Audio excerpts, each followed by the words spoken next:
বিশ্ব ফুটবলের অন্যতম মর্যাদাপূর্ণ আসর ফিফা ক্লাব বিশ্বকাপের আসন্ন আসরে দেখা যাবে এক ব্যতিক্রমী চিত্র।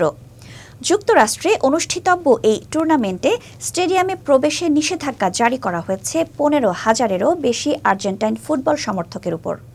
আগামী 14 জুন থেকে শুরু হতে যাওয়া 32 দলের এই ক্লাব বিশ্বকাপটি এবারই প্রথম বর্ধিত পরিসরে অনুষ্ঠিত হচ্ছে, যেখানে অংশ নিচ্ছে আর্জেন্টিনার দুই ঐতিহ্যবাহী ক্লাব বোকা জুনিয়র্স ও রিভার প্লেট। কিন্তু মাঠের বাইরে যে কোনো ধরনের অপ্রীতিকর ঘটনা এড়াতে কর্তৃপক্ষ এই কঠোর সিদ্ধান্ত নিয়েছে।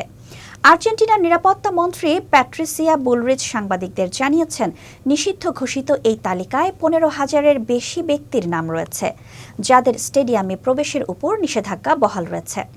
তিনি এই সিদ্ধান্তকে অত্যন্ত গুরুত্বপূর্ণ উল্লেখ করে বলেন, আর্জেন্টিনার স্টেডিয়ামের বিভিন্ন অপরাধে জড়িত কোনো সহিংস ব্যক্তি যাতে এই আন্তর্জাতিক ক্রীড়া অনুষ্ঠানে অংশ নিতে না পারে তা নিশ্চিত করতেই এই পদক্ষেপ নেওয়া হয়েছে।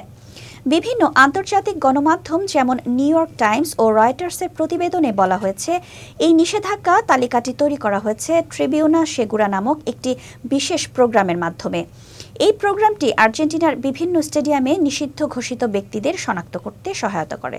মন্ত্রী বুলরিচ আরও জানান, ট্রিবিউনা সেগুরা কর্মসূচির মাধ্যমে ইতিমধ্যে 1,328টি ম্যাচে 40 লক্ষেরও বেশি দর্শককে পর্যবেক্ষণ করা হয়েছে। এর ফলস্বরূপ 1,166 জন গ্রেফতারি পরোয়ানাভুক্ত ব্যক্তিকে শনাক্ত করা সম্ভব হয়েছে।